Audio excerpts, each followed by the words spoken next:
My name is Adam Turner. For almost a year, I had lunch at the same little diner every Friday. Same booth, same order, same waitress. Her name was Lucy Parker. She was the kind of woman people noticed without meaning to. Not because she was loud. She wasn't. Not because she tried to get attention. She didn't. It was the opposite. Lucy had a quiet way of moving through the diner, like she carried more on her shoulders than anyone could see. Every Friday at 12:15, I walked through the front door, took the booth near the window, and ordered the same thing. Turkey club, black coffee, no pickle. The first time she remembered my order, I thought it was good service. The 10th time, I thought it was sweet. By the 50th time, I started looking forward to Fridays for reasons that had nothing to do with lunch. She always smiled when she saw me. Not a big smile. Not a fake customer service smile. Just a small one. Warm. Familiar. Like I was a chapter in her week too. But we never really talked. Not about anything that mattered. Until one rainy Friday afternoon, when Lucy placed my check on the table, turned away, then suddenly came back. She slipped a folded napkin under the receipt. So quickly I almost missed it. Then she looked at me and said the same thing she always said. "Have a good weekend, Adam." But her eyes said something different. I waited until she walked away. Then I unfolded the napkin. There were only 7 words written in blue ink. "Please wait outside. Don't let anyone see us talking." I read it twice, then a third time. My first thought was that it had to be a joke.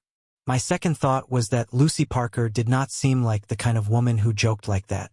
I paid the bill, left a tip, walked outside, and stood beneath the awning while rain hit the sidewalk in silver streaks. 2 minutes later, the side door of the diner opened. Lucy stepped out. No apron, no smile, just worry. She looked over her shoulder once, then hurried toward me. "Adam." Her voice was lower than I'd ever heard it. "I know this is strange. It is. I wouldn't ask if I had anyone else." A chill moved through me that had nothing to do with the rain. "What happened?" Lucy swallowed hard, then whispered, "I need your help."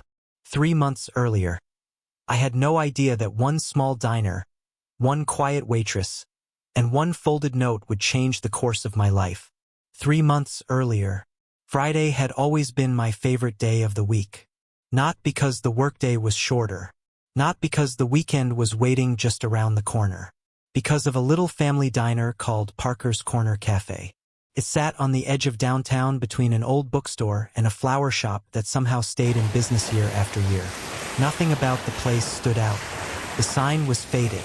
The booths had been repaired more times than anyone could count. The coffee mugs never matched. And yet, every Friday around noon, every booth was full. Construction workers, office employees, retired couples, families with young children. Everyone seemed to know everyone. Except me. I'd moved to town a little over a year earlier after accepting a management position at a local engineering company. The job was good. The apartment was quiet. Too quiet. Most evenings I went home, made dinner, watched television for an hour, then went to bed. Week after week. Month after month. Life wasn't bad. It was simply predictable. Then one Friday, my coworker Jason looked over the wall of my cubicle. "You still eating those depressing vending machine sandwiches?" I laughed. "They're convenient. They're terrible. So where do you suggest?" He grinned. "Parker's. Trust me. You'll thank me." I almost didn't go. Looking back now, I'm glad I ignored that instinct. The little bell above the cafe door rang as I stepped inside. The smell hit me first. Fresh coffee, grilled bread, bacon, cinnamon. The kind of smell that instantly reminded you of weekends at your grandparents' house. A woman in her 50s stood behind the register. "Sit anywhere you'd like, honey." Her name tag read, Susan. I thanked her and chose the booth by the window. Less than a minute later, someone stopped beside my table. "Good afternoon." I looked up. That was the first time I saw Lucy Parker. She wore a simple navy blue apron over a white shirt. Her dark hair was tied into a loose ponytail. She wasn't wearing much makeup. She didn't need it. There was something effortlessly kind about her face. The kind of kindness that couldn't be practiced in a mirror. She smiled politely. "First time here? Is it that obvious?" She laughed softly. "I've memorized most of our regulars. I guess I stand out. Only because you're new." She handed me a menu. "What can I get you?" I looked down for a few seconds before answering. "The Turkey Club. And black coffee." She smiled. "Good choice." As she turned to leave, she paused. "Oh, we don't put pickles on Fridays." I looked up, confused. She grinned. "I'm kidding." Took me a second. Then I laughed. She laughed too. It wasn't much. Just a silly joke between two strangers. But for some reason, it stayed with me for the rest of the afternoon. I came back the following Friday. Then the Friday after that. And before I realized it, going to Parker's Corner Cafe had quietly become part of my life. Weeks turned into months. Without either of us saying it out loud, we fell into a routine. Every Friday at exactly 12:15, the little bell above the cafe door would ring. Lucy would look up from whatever she was doing. The moment our eyes met, she smiled. By the time I reached my usual booth, my coffee was already brewing.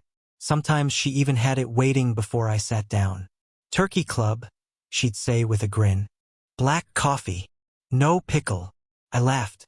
"You really do remember everything." She shrugged. "It makes my job easier." "I think you're just showing off." "Maybe a little." Soon our conversations became a little longer. Not much. 30 seconds here. A minute there. She'd ask how work was going. I'd ask how busy the cafe had been. She told me Susan was her mother. That the cafe had been in the family for nearly 30 years. We almost had to sell it after my dad passed away. She said it so calmly that I almost missed the sadness behind the words. "I'm sorry." She smiled politely. "It was a long time ago. But thank you." I nodded. I didn't push. Some people tell you their stories because they're ready. Others only open the first page. One Friday, as she placed my plate on the table, she frowned. "You look tired." I laughed. "Is it that obvious? You've got those little lines under your eyes." "I've been working late." She tilted her head. "When was the last time you took a day off?" I thought about it. Longer than I should have. "I honestly can't remember." She crossed her arms. "That's not something to be proud of." "No, no. You only get one life." I smiled. "You're surprisingly wise." My mom says I sound 58. I looked toward Susan behind the register. "I don't think she'd appreciate that." Lucy laughed. "Probably not." By early summer, Susan had started treating me like family. The moment I walked in, she'd wave from behind the register. "Adam, your table's waiting." One afternoon, she carried over a slice of homemade apple pie. "I didn't order dessert." "I know. It's on the house." I looked at Lucy. She quickly looked away, pretending to organize napkins. Susan noticed. "So?" She smiled mischievously. "My daughter says you're the easiest customer she's ever had." Lucy immediately looked up. "Mom, what?" "I'm complimenting him." Lucy shook her head, laughing. "You don't have to embarrass me." "I wasn't trying to." "Yes, you were." I couldn't help smiling. Watching the two of them tease each other reminded me of something I'd been missing for a long time. Home. One Friday, I arrived nearly an hour later than usual. The lunch rush was almost over. When Lucy saw me, relief flashed across her face. "There you are." I blinked. "You were expecting me?" She froze for half a second, then laughed awkwardly. "I mean, you always come on Fridays." I figured something happened. I smiled. "Long meeting." She nodded. "I'm glad." I raised an eyebrow. "Glad I had a meeting?" She laughed. "No. I'm glad you're okay." It was the first time either of us admitted, without actually saying the words, that we noticed when the other person wasn't there. And from that Friday on, I started looking forward to those little conversations even more than the lunch itself. By the end of August, Fridays had become more than just lunch. They had become something I quietly looked forward to all week. I never admitted it to anyone, not even to myself. But every Thursday evening, I'd already be wondering what Lucy would joke about the next day, or whether she'd remember another tiny detail about me that I'd forgotten mentioning. Somehow, she always did. One Friday, she placed my coffee on the table before I even sat down. No cream, no sugar, extra hot. I smiled. I don't remember ordering. You didn't. You always drink it this way. I looked at her for a second. That's kind of impressive. She shrugged, trying to hide a smile. I notice things. I can tell. A few minutes later, while I was eating, an older couple walked into the cafe. Before Susan could greet them, Lucy was already carrying 2 mugs of coffee toward their usual booth. No menus, I asked when she returned. She laughed.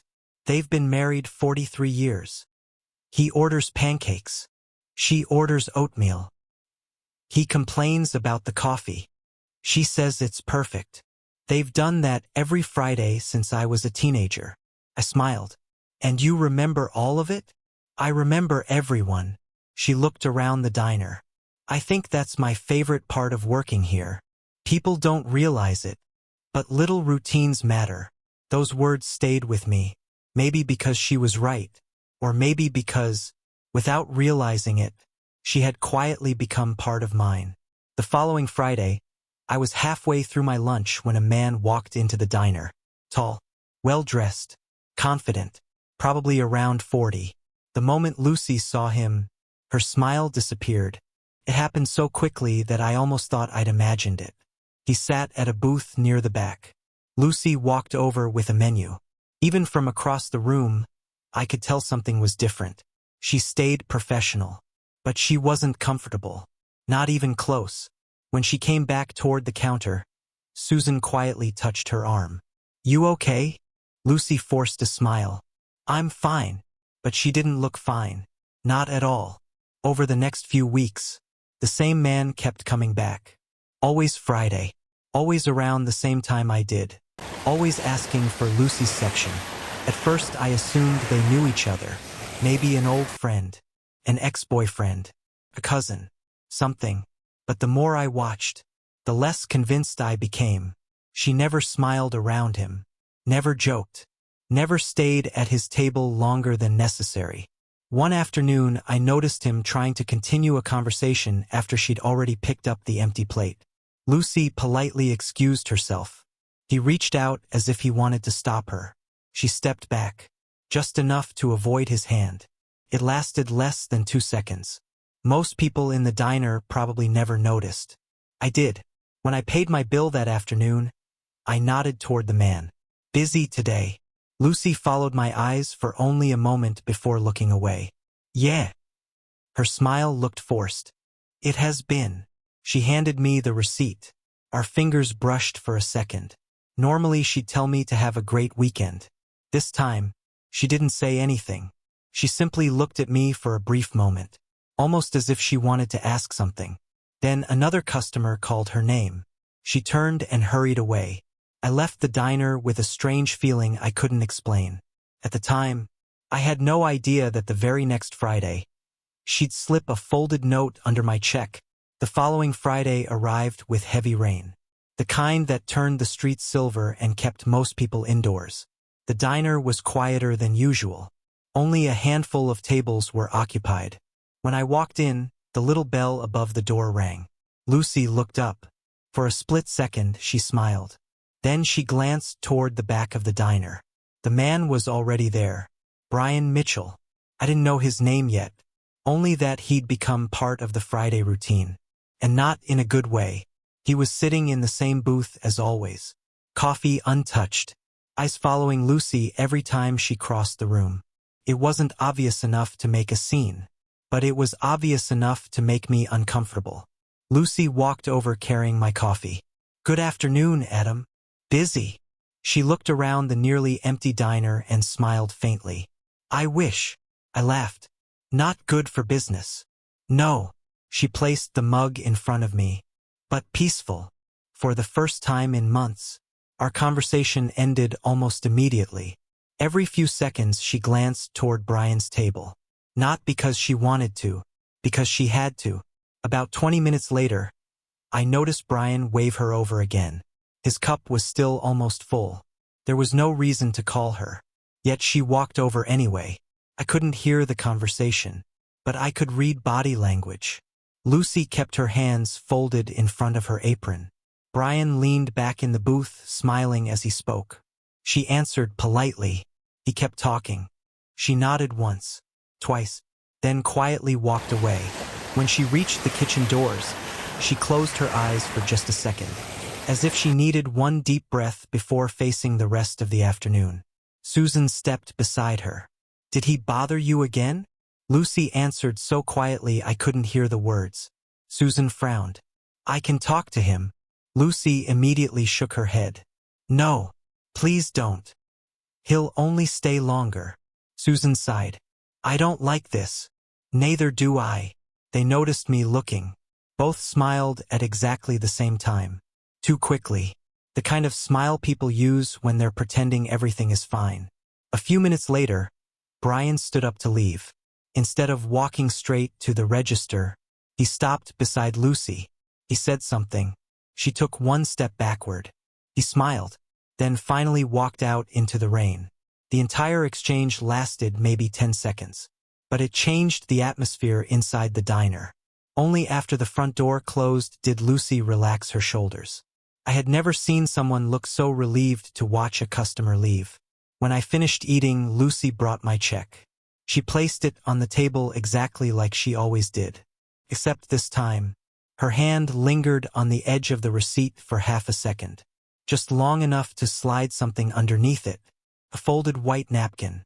She never looked directly at me.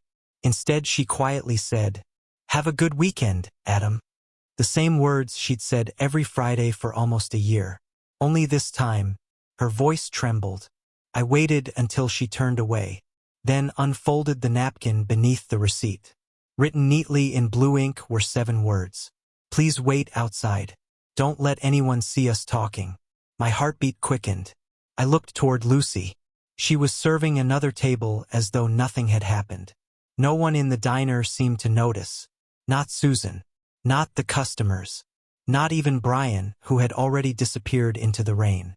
I folded the napkin, paid the bill, left my usual tip, walked out into the cold afternoon, and suddenly understood that whatever had been bothering Lucy for the past several weeks, she had finally decided to tell me.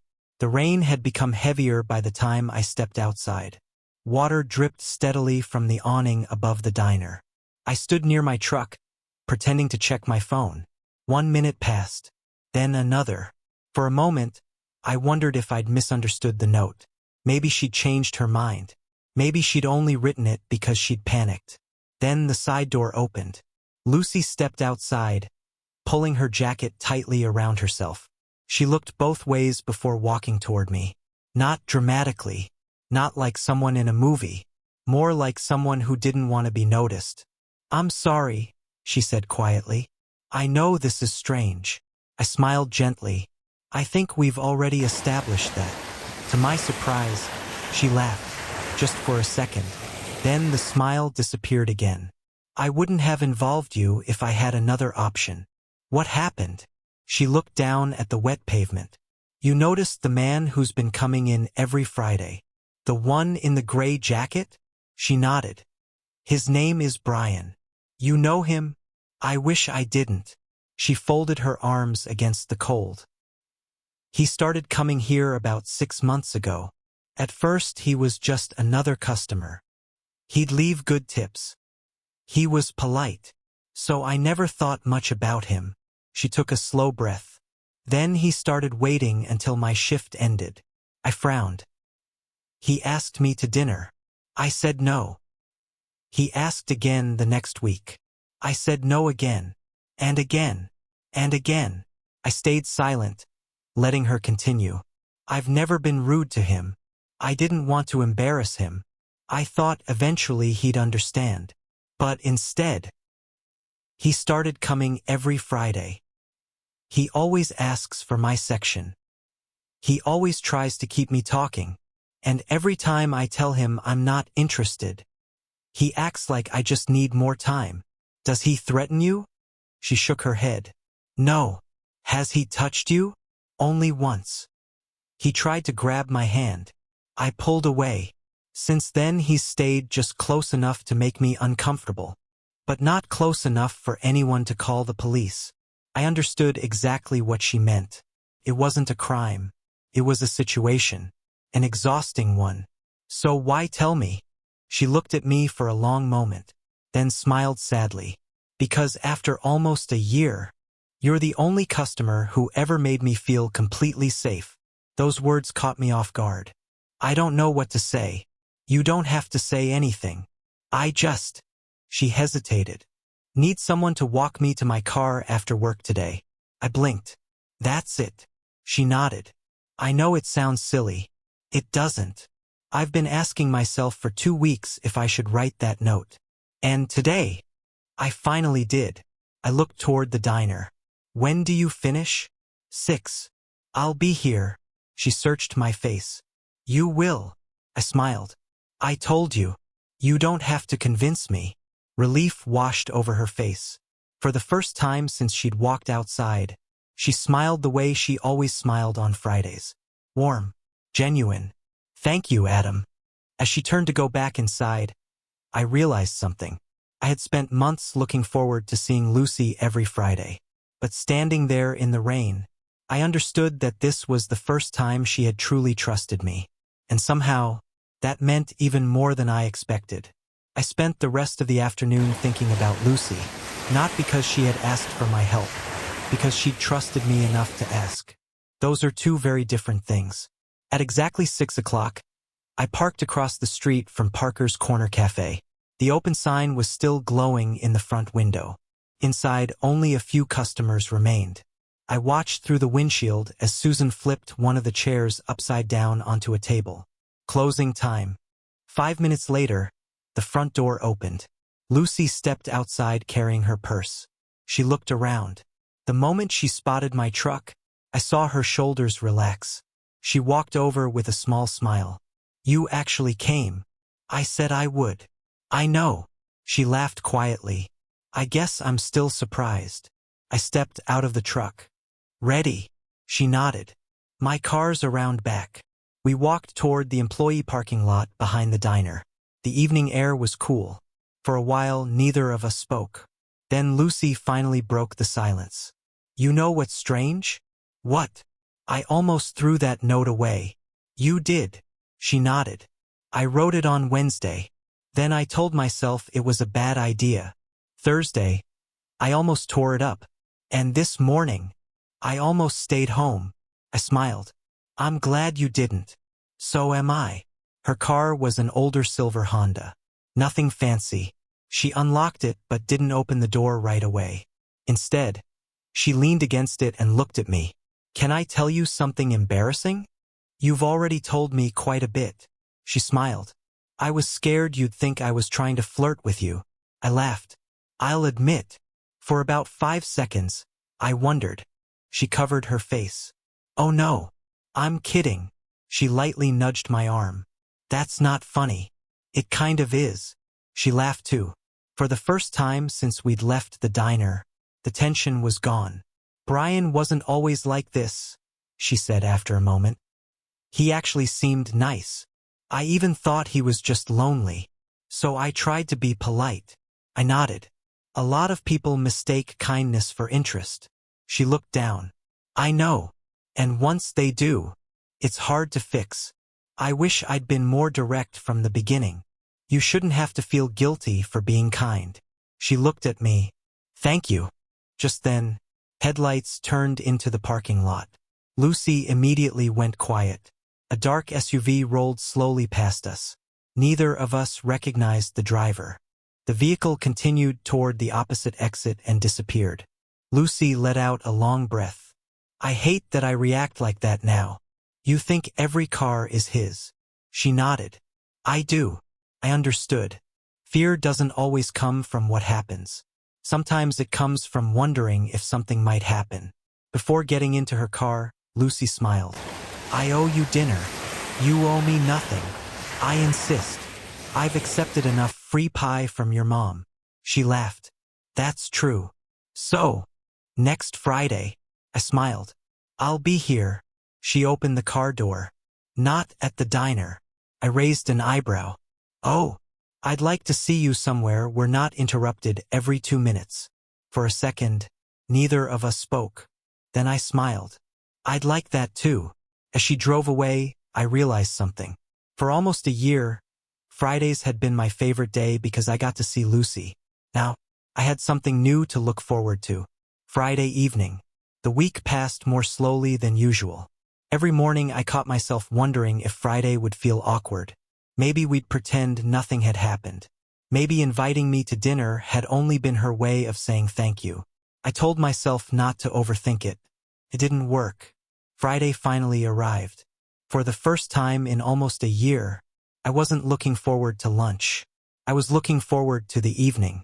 When I walked into Parker's Corner Cafe, everything seemed normal. Susan waved from behind the register. Adam, you're late again. I looked at my watch. 3 whole minutes. She laughed. I was beginning to think we'd have to eat your sandwich ourselves. Lucy walked over carrying my coffee. So that's the real reason you keep coming here. I knew it. I'm only here for the free pie. She smiled. I should probably stop giving it to you. You wouldn't. You sound awfully confident. I've studied your weakness. And what's that? You can't say no to nice people. She laughed. I walked right into that one. Lunch felt almost the same as always. Almost. Every now and then our eyes met. Neither of us mentioned dinner. Neither of us had to. Both of us knew it was happening. When I finished eating, Lucy quietly placed the receipt on the table. There wasn't a note this time. Instead, she simply whispered, 7. I'll pick you up. Her smile answered before her words did. I'll be ready. At exactly 7 o'clock, I parked outside her apartment building.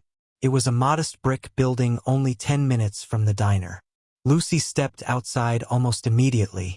She wore a light blue dress instead of her work uniform. For a second, I almost didn't recognize her. She looked beautiful. Not because of the dress, because she looked relaxed. Free. She climbed into the passenger seat. You clean up pretty well. I laughed. I was about to say the same thing. She looked down, smiling. Thank you. I took her to a small Italian restaurant across town. Nothing expensive. Nothing fancy. Just quiet enough that we could actually talk. No ringing phones. No customers calling her name every 30 seconds. No coffee refills. Just us. After we ordered, Lucy looked around the restaurant. This feels strange. Why? This is the first Friday evening I've had off in almost 6 months. Really? She nodded. I switched shifts.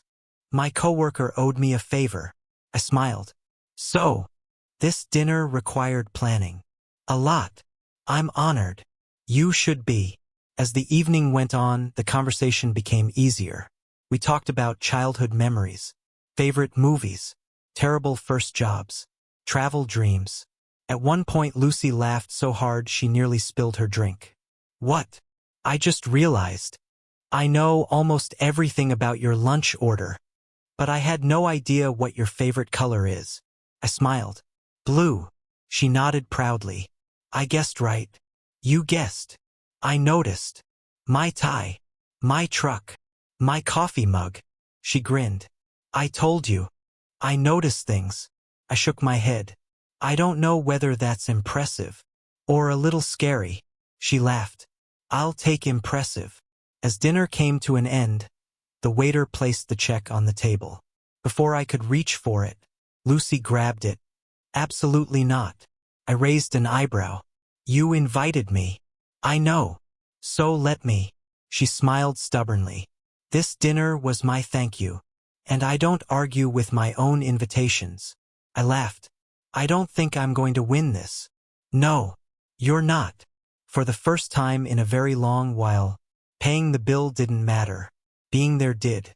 And as we walked out of the restaurant together, I couldn't shake the feeling that this was only the beginning of something much bigger than either of us had expected. Over the next few weeks, Friday nights quietly became our thing. Neither of us ever suggested making it official. Neither of us had to. If one of us couldn't make it, we'd let the other know. Otherwise, 7 o'clock, every Friday, without fail. One evening we walked through the town square after dinner. A small farmer's market was closing for the night. Someone was playing an old guitar near the fountain. Lucy stopped walking. "I haven't heard this song in years." "You know it. My dad used to play it." She smiled softly.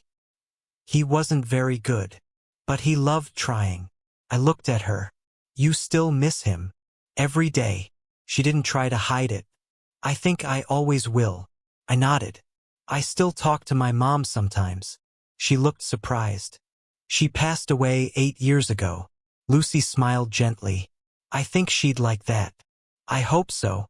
For a while, neither of us said another word.